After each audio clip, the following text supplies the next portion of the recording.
প্রিয় দর্শক, কেন বলা হয়েছে সূরা ইখলাস পাঠে সওয়াব বেশি হয়? একবার রাসূল সাল্লাল্লাহু আলাইহি ওয়াসাল্লামকে এমন এক লোক সম্পর্কে জিজ্ঞাসা করা হয়েছিল, যিনি প্রতি নামাজে সূরা ইখলাস তিলাওয়াত করতে।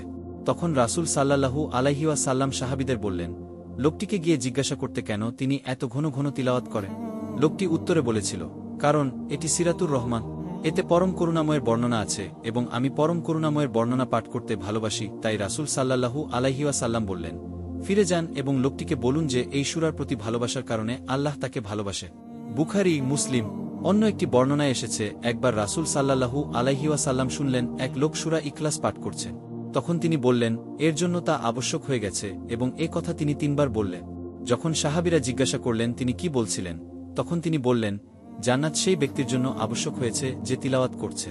কত সামান্য একটা ব্যাপার, অথচ যে ব্যক্তি সূরা ইখলাস জানে এবং নিজেকে এতে সোপর্দ করে দেয় তার জন্য জান্নাত ফরজ হয়ে যায়। সূরা ইখলাসে তাওহীদ বা আল্লাহর একত্ববাদের ঘোষণার পর আল্লাহর সন্তান-সন্ততি আছে বলে যে ভ্রান্ত ধারণা করা হয় তার প্রতিবাদ করা হয়েছে। আল্লাহ সব অভাবের অতীত এবং তার জ্ঞানে তুলনা নেই। এই সূরায় আল্লাহর অস্তিত্ব ও সত্তার অনুপম ব্যাখ্যা রয়েছে। এটি কোরআনের অন্যতম ছোট সূরা হিসেবেও বিবেচিত হয়ে থাকে। তবে এই সূরাকে কোরআনের 1/3 সমান বলা হয়। ইখলাস অর্থ গভীর অনুরাগ, একনিষ্ঠতা, নিরেট বিশ্বাস ও খাঁটি আনুগত। শিরক থেকে মুক্ত হয়ে তাওহীদ বা এক আল্লাহর ওপর খাঁটি ও নিরেট বিশ্বাসী হওয়াকে ইখলাস বলা হয়। সূরা ইখলাসের অর্থ, বলো, তিনি আল্লাহ, যিনি অদ্বিতীয়। আল্লাহ সবার নির্ভরস্থল। তিনি কাউকে জন্ম দেননি এবং তাকেও কেউ জন্ম দেয়নি, আর তার সমতুল্য কেউ নেই।